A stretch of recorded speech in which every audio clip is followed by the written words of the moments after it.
Okay, guys. Well, I'm going to go ahead, excuse me, and get started. Um, there's a couple of things I want to go over really quickly before I introduce the lesson to you. And I just want to talk about, first of all, just kind of our weekly format. I know most of you, if not all of you, know this, but I do see a couple of new faces here, and I just want to make sure that we're all on the same page. So I'm gonna try to go to my desktop here. You guys know I suck at this. You guys can see my screen? No. No. Nope. Oh. Let me see if I can get this right. I don't want to see all my You gotta put the share messages. That's no good. Oh, you want to go to? Okay. Try this again now.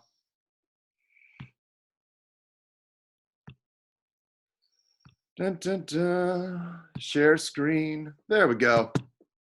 Now you can see? Yeah. Beautiful, guys. Yep. So this is, again, mainly for those people who are who haven't been with us for the last few days, and that's fine. I'm really glad to see you. Cesar, really good to see you there. It's really good to see you, Omar. So again, our week kind of looks like this. On Monday and Tuesday, we have a fiction assignment that is usually from the genre of horror or science fiction.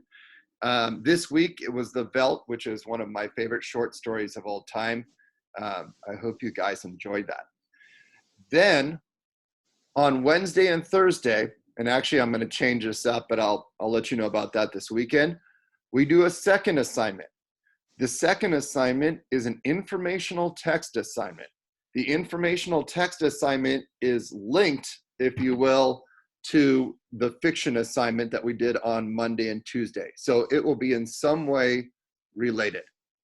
I will tell you right off the bat that the nonfiction assignment, the second assignment for the week, is usually very, very, very short.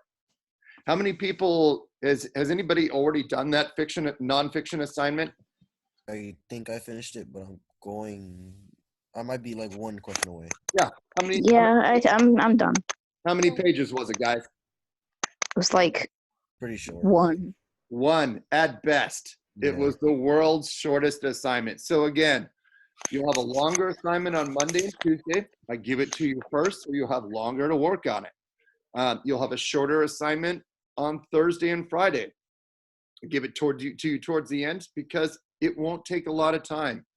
All assignments are due Saturday night at 12:59. I will not take an assignment after that. Okay, so without further ado, I'm going to try to get out of this, and I'm going to look at our new assignment. You guys can still see my screen, right? I'm not screwing this up. You guys can see You're it? good. Yeah. I'm good? Beautiful. Thank you. I need to get this out of the way because I got to get to that tab. Okay. So today's assignment, the nonfiction assignment, is called Psst, Hey You. So I'm going to open it up and begin the assignment. Starts me off with an introduction. It says, most of you have grown used to the irritating and inescapable noise that is playing in the background of our lives everywhere we go. But with the help of Joseph Pompey's inventions, sound can be directed solely to intended listeners. As you read, take notes on the potential uses and abuses of Joseph Pompey's invention. I actually think your instructions tell you to do something different. Your annotation instructions just tell you to take notes on the who, what, when, where, why, etc., main ideas and details. All right, so you can already see that this text, I'm going to take out my gum. I know that's disgusting even on Zoom. You can already see that this text is related to the text we read. It's about technology and the uses of it. All right, so you click got it, easy peasy, and you jump in. Psst, hey you. And there's a subtitle, directional sound. We can't see the article. You can't see the article? Yeah. No, Yeah. not on Zoom. Not on Zoom. Well, bring your shared window to the front. I'm so sorry, guys. Let me, hold on. Let me see what's going, resume. Can you see it now? Can you see my screen? We could see it, but it's still stuck on the ELA overview schedule. Yeah. Okay, thanks, Harold. I appreciate that, brother. Need to get out of that.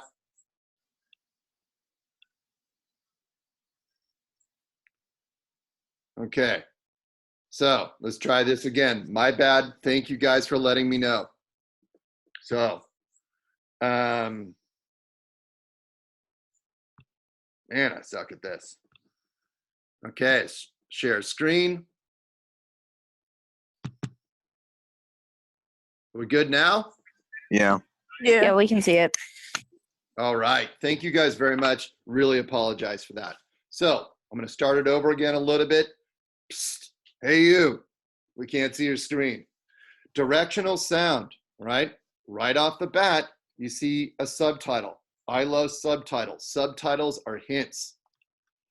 You remember, and I guess it won't let me highlight a subtitle, which I think is a shame because that tells you what the article is going to be about. Directional sound. Sound directed at people.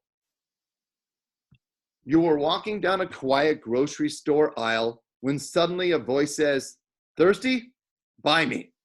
You stop in front of the soda display, but no one is next to you, and shoppers a few feet away do not seem to hear a thing. So I know right here, what is this paragraph? It's the introduction. Thank you, Doyle. It's the introduction. Has it told us the main idea yet? No. No, it really hasn't. So I know that this is meant to be intro. Excuse me. The hook. The thing that's supposed to get you interested. At that moment, you are standing in a cylinder of sound. Whereas a loudspeaker broadcasts sound in all directions, the way a light bulb radiates light, a directional speaker shines a beam of waves akin to a spotlight. Akin, by the way, means like. If you find a word you don't know, you can look it up. A directional speaker shines a beam of light akin to a spotlight.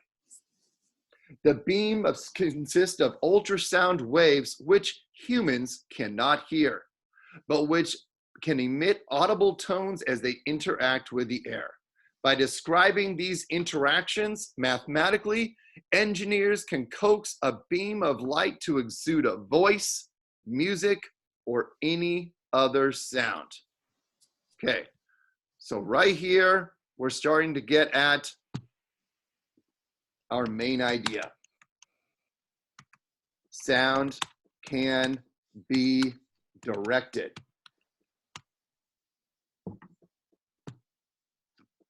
You notice, guys, that I'm annotating the text.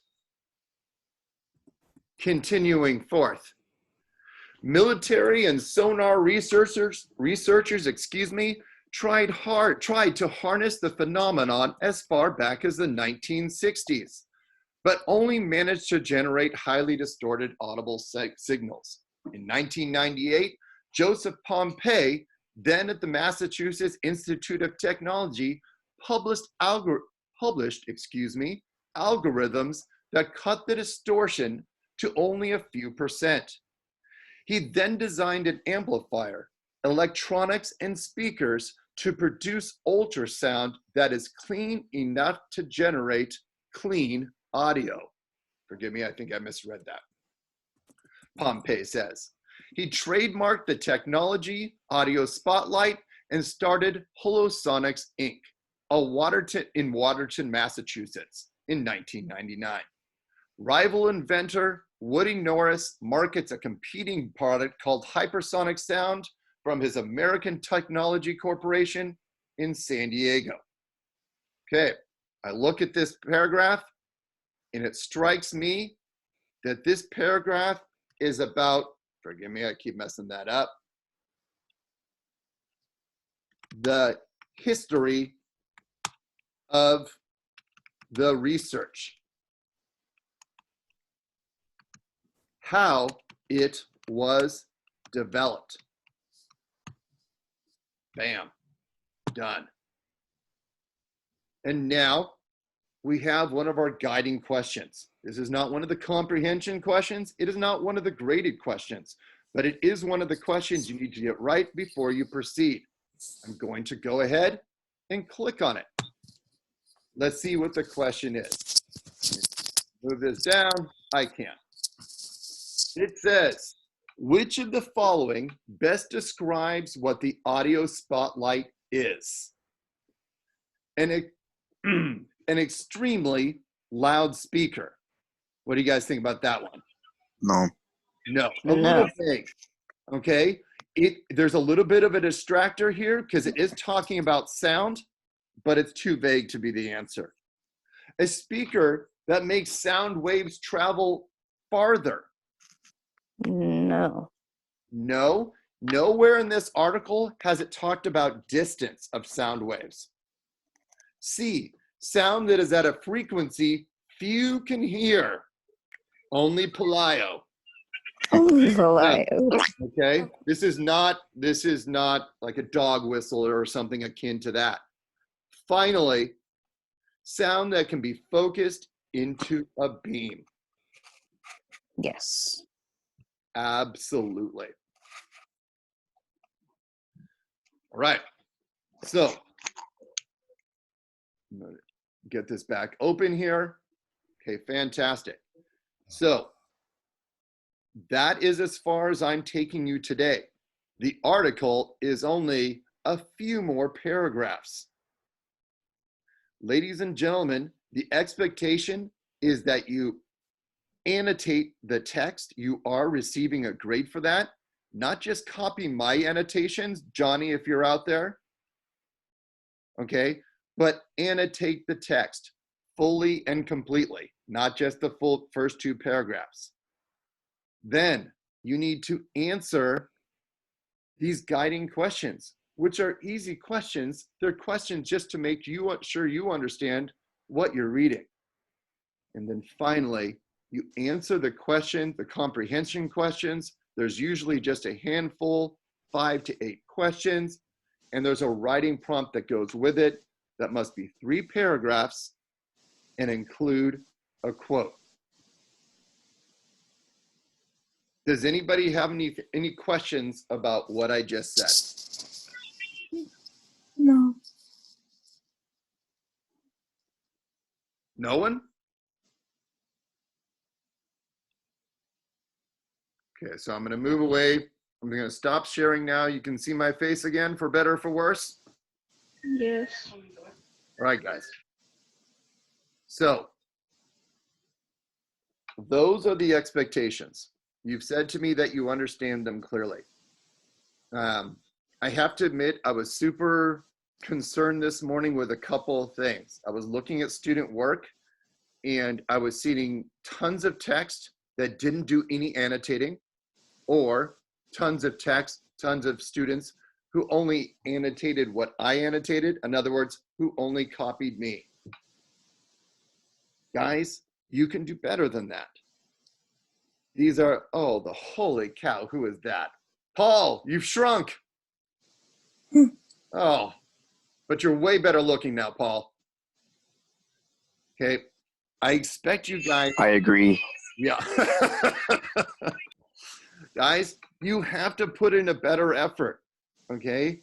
Not just for me, but for yourselves. This is important that you continue your education. You can't just go ahead and announce summer's here and it's time for a break, all right? You guys are not, to be really frank, that ahead enough, doing well enough to do that. Okay. Need to do the assignments. Now for that, mute that baby. Now for the, you know, for the hammer. That was my nice request. Now I need to kind of put the hammer out there. So I'm going to start, I mean, yesterday we talked about how they're going to require 70% of work be done for graduation, all right, for promotion to participate in it. Again, I don't know what that means to you, but there it is. 70% work needs to be done. The next thing that strikes me as important is that I will be handing out incompletes and a lot of ones for kids who aren't doing their work or whose work sucks. All right. I don't know what the ramifications of that will be. We've talked about retaining some kids, but that won't apply to all of you. Okay. A very few, but I don't know if your high school will ask you to take extra classes and you don't know. Although, and I also might add, for you private school people, you Cristo Rey people, I don't know if getting an incomplete or a 1 will affect your eligibility or acceptance.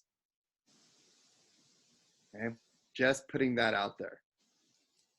Finally, I'm going to start sending home progress reports. I haven't figured out how I'm going to do it yet, but it's all like, I can't think of anything else to do to inspire you guys to do the work. No one's doing their blended. No one's completing their work in a quality fashion, or very few people. So it's kind of my next step. This is all I know how to do. So there it is. Any questions about any of that? No one? No. Okay. All right. So